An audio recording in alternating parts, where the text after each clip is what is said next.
जय श्री श्याम सभी श्याम प्रेमियों को। कैसे हैं आप? आशा करती हूँ ठाकुर जी की कृपा से आप सभी कुशल होंगे। आज मैं आपके समक्ष लेकर आई हूँ भगवान शिव की रुद्रावतार की कथा। मैं जो कड़ी आपके समक्ष ला रही हूँ रोज रुद्रावतार की कथाएं, तो आज उस कड़ी के तहत छठवां अवतार मैं आपको सुना रही हूँ। जिसने बाकी के 5 अवतार ना सुने हो तो कृपया मेरी भगवान शिव के रुद्र अवतार की प्ले लिस्ट में जाकर देख सकते हैं। तो आज मैं आपको सुनाने वाली हूँ भगवान शिव का छठवां रुद्र अवतार यति अवतार। तो कथा प्रारंभ करते हैं। उससे पहले भगवान शिव के चरणों में हाजिरी लगाते हैं। बोलो भोले बाबा की जय। अर्बुदाचल पर्वत के समीप जंगल में एक झोपड़ी बनाकर एक भीलनी पति पत्नी रहते थे, दंपत्ति रहते थे। कहाँ पर रहते थे? अर्बुदाचल पर्वत था, वहां पर जंगल था, वहां पर भीलनी पति पत्नी का जोड़ा रहता था। वे बहुत शिव भक्त थे, शिव परायण थे, प्रतिदिन पूर्ण विधि विधान से शिव जी की पूजा करते थे। उन्होंने ये दृढ़ संकल्प ले रखा था कि जो भूखा प्यासा अतिथि इस जंगल में आएगा हम उसकी यथोचित सेवा करेंगे, क्योंकि संतों का कहना है गृहस्थ जीवन का सबसे बड़ा धर्म और सबसे बड़ा पुण्य और सबसे बड़ी पूजा अतिथि धर्म है, अतिथि सत्कार है। कहते हैं दक्षिणा सहित यज्ञ करने से, अग्नि सहित होम करने से गृहस्थी को ऐसा सुख प्राप्त नहीं होता, ऐसा स्वर्ग प्राप्त नहीं होता जैसा कि अतिथि सत्कार से प्राप्त होता है। भगवान राम ने तो यहाँ तक कहा है, शरणागत कहूँ जे तजहि निज अनहित अनुमान, ते नर पावन पाप में ते नहीं बिलोकत हान। अर्थात जो लोग शरणागत को शरण देने से अपनी हानि होने का विचार कर अपने शरणागत को त्याग देते हैं, जैसे कि यदि कोई कहे कि मैं तुम्हारे घर रहने आ जाऊं, उसके मतलब ऐसी अवस्था हो कि उसके पास कुछ भी नहीं है, कोई आपसे जगह मांगता है और आप सोचेंगे इसके आने से तो हमें हानि होगी और आप उसको निकाल देते हैं, और वो कुछ उसका विधान ऐसा बनता है कि वो मृत्यु को प्राप्त हो गया, तो उसकी मृत्यु का दोष किसको लगेगा? आपको ही लगेगा ना। अगर उसके जीवन में कुछ बुरी घटना घटित हो जाती है, अगर कोई रात को आपके यहाँ आया, जानने वाला, अनजान के लिए नहीं कह रही मैं, क्योंकि आजकल का कलयुग चल रहा है, किसी पर भरोसा करना भी सही नहीं है। आया, आपने उसने आपसे बोला कि मैं रुक जाऊं और आपने उसको मना कर दिया, और वो किसी दुर्घटनावश उसे कुछ हो गया, रात में बीमार हो गया, कोई घटना घटित हो गई, चोर ने पकड़ लिया, तो फिर उसका दोष किसको जाएगा? आपको ना। बाद में आपको वो पश्चाताप भी होगा कि मैंने काश ऐसा ना किया होता इसके साथ, तो आज ये सही होता। तो इसीलिए भगवान राम कहते हैं कि गृहस्थ धर्म में अतिथि सेवा सबसे बड़ी कही गई है। तो ये दोनों भीलनी थे ना, ये इसी धर्म का पालन कर रहे थे और शिव पूजा में लगे रहते थे। एक बार इनकी परीक्षा लेने के लिए शिव जी ने सोचा, भगवान ने सोचा ये इतनी पूजा पाठ करते हैं भीलनी, मुझे इनकी परीक्षा तो लेनी चाहिए। और स्वयं से भगवान उस जंगल में आए। रात्रि के समय उनके पास पहुंचे हैं। घनघोर अंधेरा छाया हुआ है, अमावस की रात्रि थी। उन्होंने आकर भीलनी से कुटिया में विश्राम करने को कहा कि मैं जंगल में कुटिया थी ना, उन्होंने बोला कि रात्रि में हम आपकी कुटिया में विश्राम कर सकते हैं। अब पति पत्नी अतिथि का सत्कार करते थे तो वो मना तो कर नहीं सकते थे। उन्होंने पहले अतिथि को भोजन कराया, उसके बाद शयन के लिए कुटिया में भेज दिया कि आप आराम कीजिए।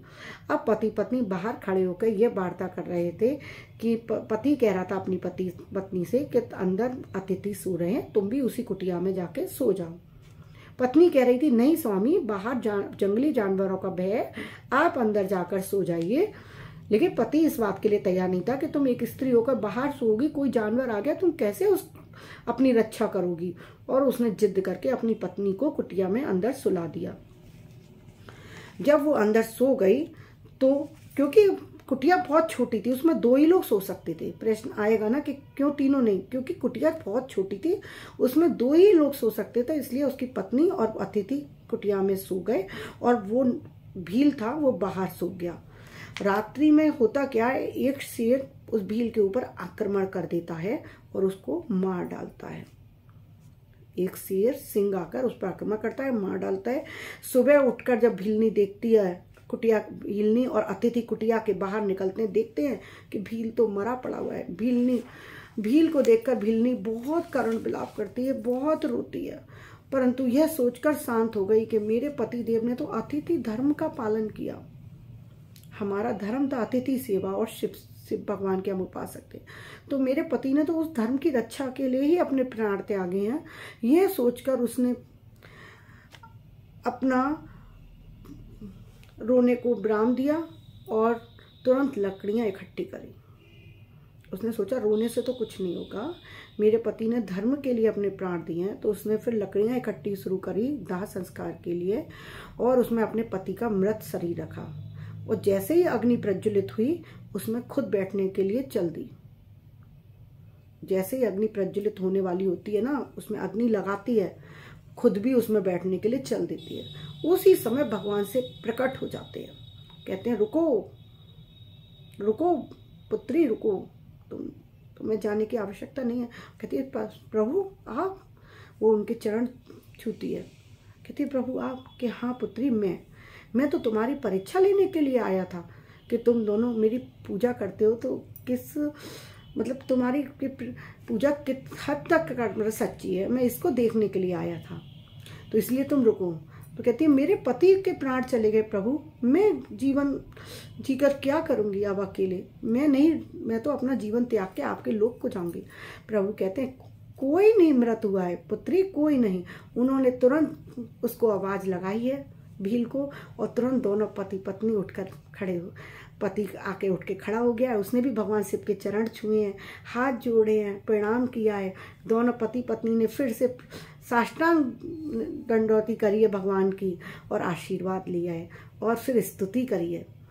भोले तेरे चरणों की यदि धूल ही मिल जाए, भोले तेरे चरणों की यदि धूल ही मिल जाए, सच कहती हूँ बस मेरी तकदीर बदल जाए, सच कहती हूँ बस मेरी तकदीर बदल जाए। सुनते हैं दया तेरी दिन रात बरसती है, सुनते हैं दया तेरी दिन रात बरसती है, एक बूंद ही मिल जाए जीवन खिल जाए, एक बूंद ही मिल जाए मेरा जीवन खिल जाए। भोले तेरे चरणों की हमें धूल जो मिल जाए। जय हो मेरे प्रभु। भगवान से उनकी स्तुति से अति प्रसन्न हो गए हैं और उनसे बोलते हैं हे आहुक आहुका, हे भील भीलनी, हे आहुक आहुका, मैं तुम्हारी परीक्षा लेने के लिए ही तुम्हें इतने कष्ट दिए, तुम्हारी भक्ति से मैं इतना प्रसन्न हूँ कि तुम दोनों अतिथि भक्त हो, इसलिए मुझसे इच्छित भर मांग लो। शिव भगवान की स्थिति सुनकर दोनों पति पत्नी बोलते हैं भगवान हमें आप अपनी अटल भक्ति दीजिए, हमें और कुछ नहीं चाहिए, बस हम आपके भक्ति के पथ पर बने रहें, अपनी अटल भक्ति दीजिए। शिव बोले तुम दोनों को तो मेरी अटल भक्ति मिलेगी ही मिलेगी, तुम्हारे ऊपर मेरी कृपा सदैव बनी रहेगी और अगले जन्म में तुम निषद देश की राजधानी में राजा वीरसेन के पुत्र नल के रूप में पैदा होगे। राजा नल नील की कहानी तो आपने सुनी होगी ना, राजा नल और रानी दमयंती, उनकी कथा तो किसने नहीं सुनी होगी। तो भगवान कहते हैं कि अगले जन्म में तुम निषद देश के राजा वीरसेन के पुत्र के रूप में नल के रूप में प्रकट होगे, जन्म लोगे और तुम्हारी पत्नी होगी विदर्भ देश के राजा भीमराव की पुत्री दमयंती। जो भीलनी है वो क्या बनेगी, वो भी राजकुमारी बन के जन्म लेगी, विदर्भ देश के राजा भीमराव की पुत्री दमयंती के रूप में जन्म लेगी। तुम दोनों का उस जन्म में परस्पर विवाह हो जाएगा और तुम दोनों राजा नल और रानी दमयंती के नाम से विश्व विख्यात हो जाओगे। शनि देव के प्रभाव से ऋषियों द्वारा तुम्हारी अनेक प्रकार से परीक्षाएं ली जाएंगी, परंतु मेरी भक्ति के कारण मेरी कृपा से तुम धैर्य पूर्वक अपनी धर्म की रक्षा करोगे। भगवान कह रहे हैं उस जन्म में संत लोग तुम्हारी बहुत परीक्षा लेंगे, क्योंकि तुम्हारे ऊपर शनि का प्रकोप होगा, लेकिन मैं तुम्हारा साथ रहूंगा, तो मेरी भक्ति तुम्हारे साथ रहेगी और तुम सभी परीक्षाओं में सफल होगे। यही मेरे इस यतीन्द्र अवतार दर्शन का फल है। भगवान का यति अवतार हुआ है ना, तो भगवान कह रहे हैं यही मेरे इस यतीन्द्र अवतार का फल है कि तुम्हारा जीवन शाश्वत हो जाएगा, तुम परमागति को प्राप्त होगे और अगले जन्म में भी बहुत अच्छा जीवन काटोगे, धर्म के मार्ग पर चलोगे। जो इस पावन कथा का पठन या श्रवण करता है, पढ़ता है और सुनता है, वह दरिद्रता से मुक्त होता है, दुखों से निवृत्ति पाता है और भगवान कह रहे हैं मेरी अटल भक्ति पाता है और उसका मानव जीवन धन्य हो जाता है और अंत में भगवान शिव के लोक को जाता है। इतना कहकर भगवान शिव अंतर्ध्यान हो जाते हैं। शिव भगवान से यही भगवान के वरदान से यही भीलनी अगले जन्म में नल और दमयंती बनते हैं। कल मैं आपको सुनाऊंगी राजा नल और दमयंती की कहानी और भगवान शिव का हंस अवतार हुआ है भगवान शिव का। जब भीलनी राजा नल और दमयंती के रूप में प्रकट हुए हैं, तब भगवान हंस अवतार लेके फिर से उनके समक्ष आए हैं दर्शन देने। तो ये है भगवान शिव की भक्ति का परिणाम। कहते हैं ना, मिलेगा मेरी भक्ति का परिणाम, मेरे घर भी आएंगे घनश्याम। तो वही ना, भगवान उनके भीलनी के द्वार पे खुद आए परीक्षा लेने के लिए। ऐसे ही उन्होंने अगले जन्म का भी वचन दिया है। तो ये है भक्ति मार्ग पर चलने का परिणाम। तो हमेशा सतमार्ग पर चलो, सत्कर्म करो, भगवत नाम लेते रहो, भगवत नाम को कभी मत भूलो। आपको मेरी ये कथा अच्छी लगी हो तो कृपया कमेंट बॉक्स में ज़रूर बताइएगा और मेरे चैनल को लाइक और सब्सक्राइब करना मत भूलिएगा और मेरे चैनल पर बने रहिएगा। रोज़ आपको नित्य बहुत अच्छी कथा कहानियाँ मिलेंगी, बहुत अच्छे अच्छे भाव सुनने को मिलेंगे। जाते जाते बेल आइकन भी दबा दीजिएगा, नोटिफिकेशन मिलती रहे, नहीं तो नोटिफिकेशन नहीं मिलेगी, फिर आप कहेंगे वीडियोज़ नहीं आ रहे। राधे राधे।